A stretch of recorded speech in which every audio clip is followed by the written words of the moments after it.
بسم اللہ الرحمن الرحیم۔ السلام علیکم ورحمۃ اللہ وبرکاتہ۔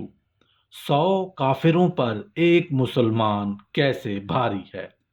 محترم ناظرین، آپ نے یہ ضرور پڑھا اور سنا ہوگا کہ ایک مسلمان 100 کافروں پر بھاری ہے۔ دوسرے لفظوں میں ایک مسلمان کی طاقت 100 کافروں کی طاقت کے برابر ہوتی ہے۔ کیا آپ نے کبھی اس بات پر غور بھی کیا ہے کہ کیا واقعی ایسے میں ہے بھی کہ نہیں؟ تو آئیے میں آپ کو بتاتا ہوں اور ثابت کرتا ہوں کہ ایک مسلمان کی طاقت 100 کافروں کی طاقت کے برابر ہے۔ جان ایلبرٹ ایک یہودی بزنس مین ہے جس نے یورپ بھر میں بہت بڑی انویسٹمنٹ کی ہوئی ہے، خاص طور پر پاور سیکٹر اور کنسٹرکشن میں۔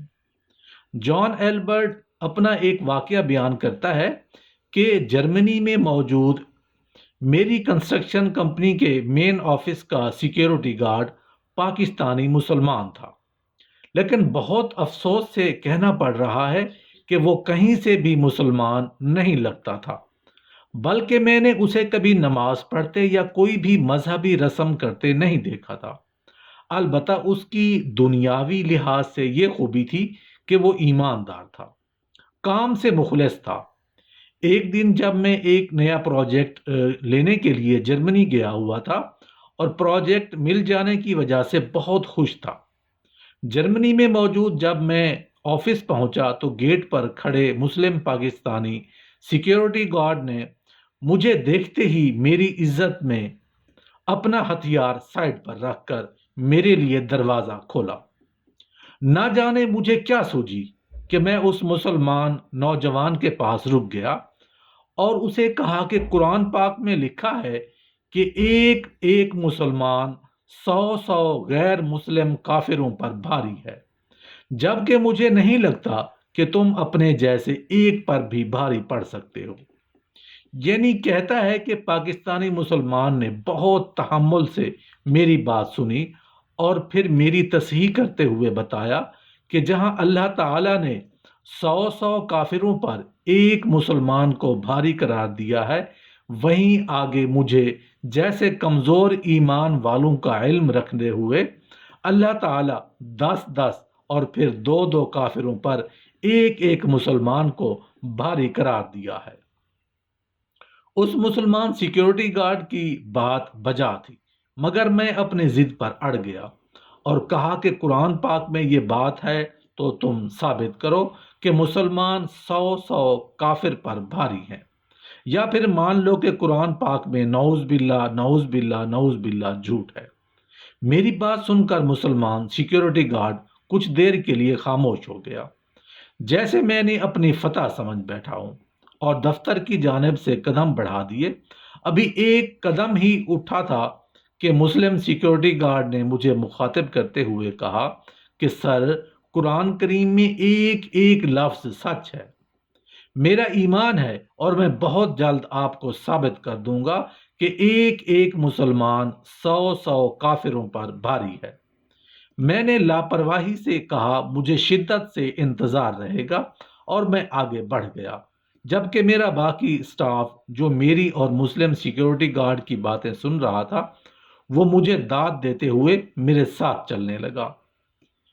میں نے ابھی کچھ دن جرمنی رکنا تھا نئے پروجیکٹ پر کام شروع کروا سکوں، لہٰذا میں آتے جاتے ہوئے مسلم سیکیورٹی گارڈ سے کہتا مجھے جواب کا انتظار ہے، اور وہ مسکرا کر کہتا ضرور دوں گا۔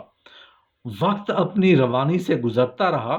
جس دن صبح پروجیکٹ پر کام شروع ہونا تھا اس سے پہلے کی ایک شام میں کمپنی کے مین آفس میں ایک پارٹی رکھی، جس میں اپنی مختلف کمپنیوں کے 750 لوگوں کو مدعو کیا تاکہ وہ اپنی رائے دیں اور اپنے نیک خواہشات کا اظہار کریں۔ پارٹی شروع ہونے سے پہلے سب کو باری باری اسٹیج پر بلایا جاتا ہے۔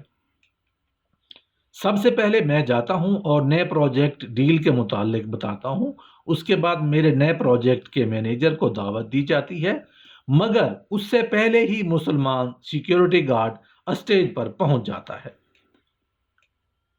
گن لوڈ کرتا ہے اور سب کو آرام سے بیٹھے رہنے کا حکم دیتا ہے۔ اس کے بعد مجھے مخاطب کرتے ہوئے کہتا ہے، سر کوئی سے 100 غیر مسلم کھڑے کریں جو اکیلے مسلم سیکیورٹی گارڈ کا مقابلہ کر سکیں۔ جو کھڑا ہوگا وہ پھر کبھی نہیں بیٹھ سکے گا، نہ کھڑا ہو سکے گا۔ مسلم سیکیورٹی گارڈ کا اعلان سن کر حال میں سکتہ طاری ہو گیا۔ میں اٹھ کر بات کرنا چاہتا تھا مگر ہمت نہیں پڑ رہی تھی۔ تقریباً 1.5 منٹ یہی صورتحال رہی۔ اس دوران کسی نے پولیس کو کال کر دی۔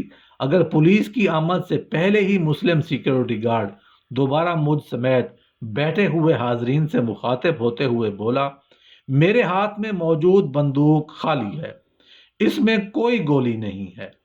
میں بس اپنے باس کو یہ بات سمجھانا چاہتا تھا کہ قرآن کریم میں جو کچھ بھی لکھا ہے وہ بالکل سچ لکھا ہے۔ قرآن پاک اللہ تعالیٰ کا کلام ہے۔ اللہ تعالیٰ تو جھوٹوں پر لعنت بھیجتا ہے، پھر قرآن پاک میں جھوٹ کیسے ہو سکتا ہے؟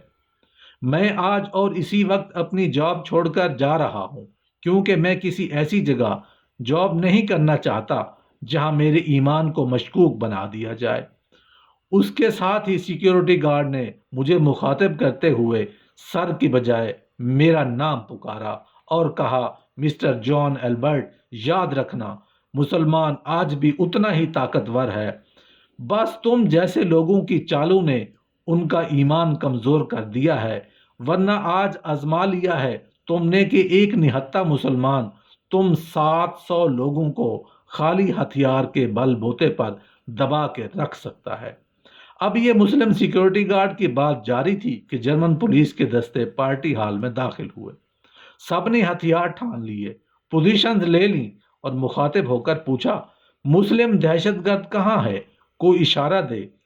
تب میں جان البرٹ نے خود فوراً کھڑا ہوا، ہاتھ اوپر کر کے اسٹیج پر گیا اور اپنا تعارف کرایا اور کہا، یہاں ایک اسٹیج ڈرامہ ہو رہا تھا، کردار سے متاثر ہو کر کسی نے آپ کو کال کر دی ہے، میں معافی چاہتا ہوں آپ کو تکلیف اٹھانا پڑی۔ ساتھ ہی پولیس آفیسر کا شکریہ ادا کرتے ہوئے انہیں واپس بھیج دیا۔ اس کے بعد مسلم سیکیورٹی گارڈ کو بہتر جاب کی آفر کی مگر اس نے انکار کر دیا۔